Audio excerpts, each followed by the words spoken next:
Next up, we've got, as Deb has told us, Shelley McConaghy and Jason Engelbrecht. And these guys have been amazing. So you're just about to see where they're coming to us from. They've been on the road for some time now, and they've got amazing stories to tell about how to make that fun and make it actually work for them. So over to you two. Thanks, Kate. Thank you, Deb.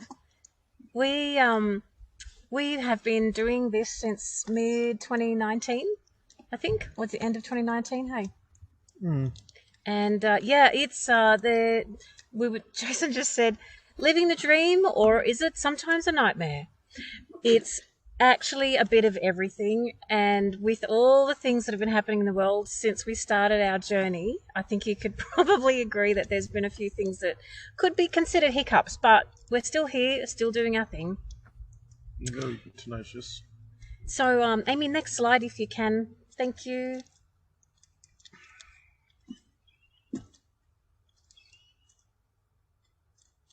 So, where we are at the moment is not what's pictured on the screen. What's pictured on the screen is hometown from where we kind of headed out from in Sydney there on the northern beaches. Where we're tuning in to you all from tonight is Bundjalung Nation up in Lismore. And so I pay my respects to the Widjabul people and their ancestors who have always cared for country. Did you want to say hello to everyone now? Hello. Hi, Jason. Want to introduce yourself? I don't really. This is your opportunity. So, yeah. So we've always envisaged. We had a vision to do this this realm of work, take it to the road for some time,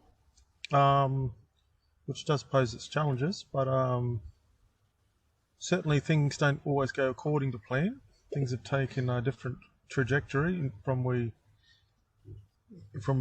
I guess from the initial beginnings prior to setting out to embark on taking our work on the road.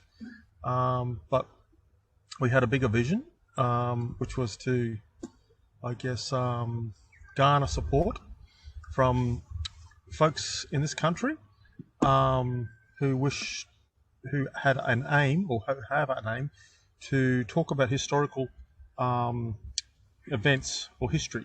So we changed our trajectory with that regard because financially we had to, and we've taken our work on the road.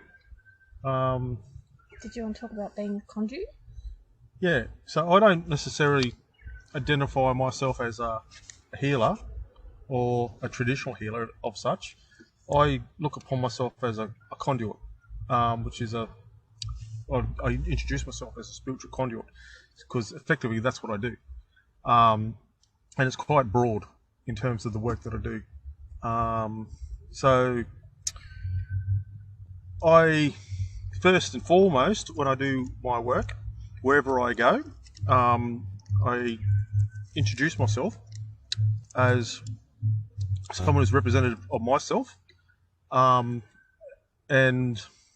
who's doing my work effectively. So, but I do, and I also acknowledge people's spiritual connections and their connections to their landscape, and their totem groups and so forth. They've got strong spiritual connections to the landscape and their different animals and plants, etc. But how I introduce myself, and word travels very fast when we come into community. The elders welcome us and really encourage us to be in the community to help people in different professional capacities who then help their own. But yeah, Thank you. it's very rewarding. It is very rewarding.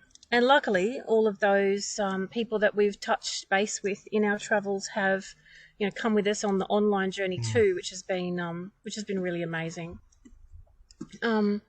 So thank you, honey, for introducing yourself and letting everyone know who you are. I won't go too much into the who is Shelley because it's all on my profile and you can all have a look-see. What I really want to do is give you some tips and some info that might help if you're considering going online in a mobile capacity. So we were already online. We were already on the road, and when COVID hit, we needed to go online quite quickly, which we did. We were able to switch our group offerings, our individual sessions, to an online offering quite quickly. And there were periods of time over the last couple of years where we've been stationed somewhere for longer than what we'd envisaged. And we were able to really refine what we're doing. So our client base is all across New South Wales at that time.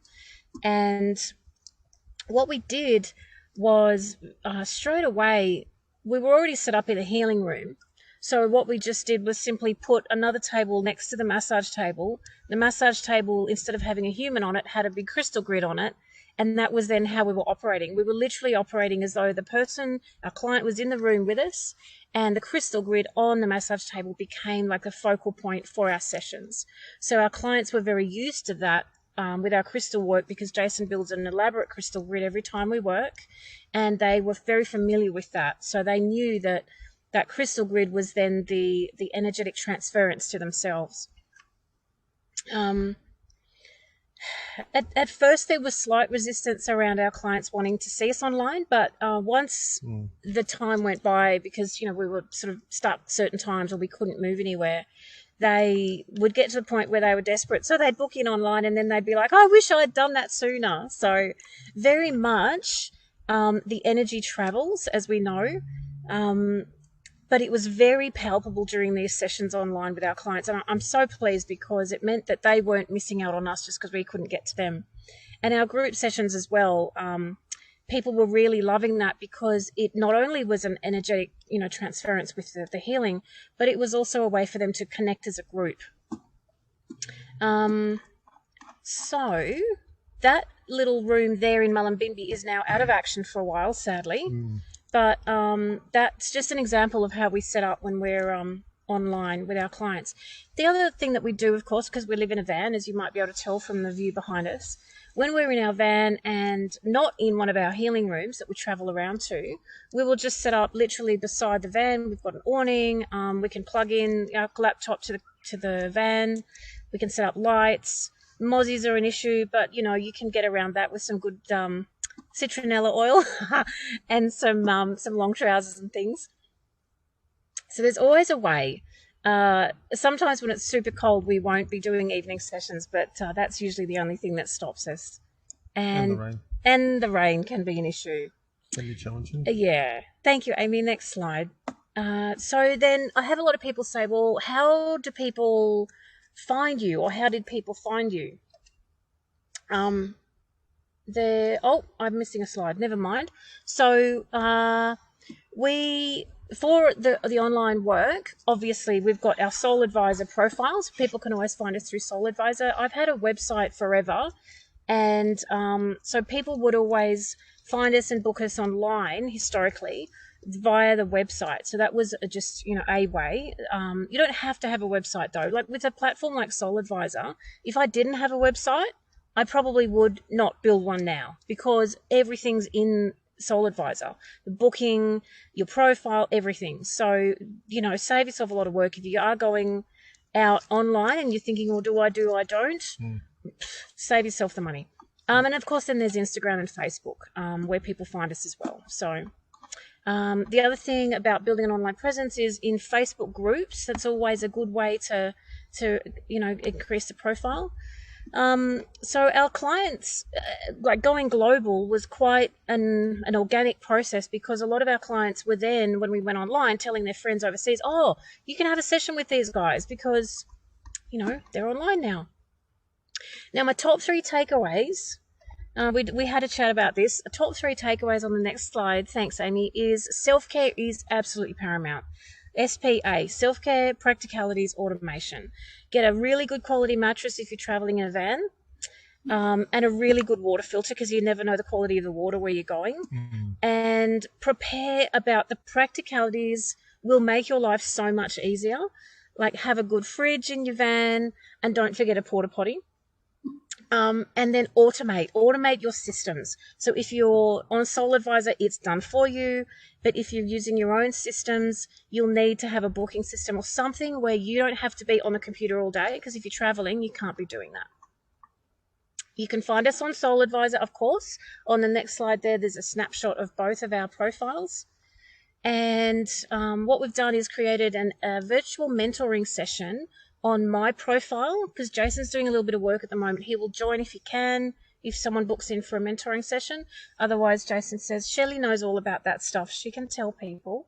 Yep. Yeah. So that's the option there. And I'm preparing an ebook as well that I will provide with people who book in for that mentoring session, which goes through all the tips. There's checklists. There's all sorts of things to help you.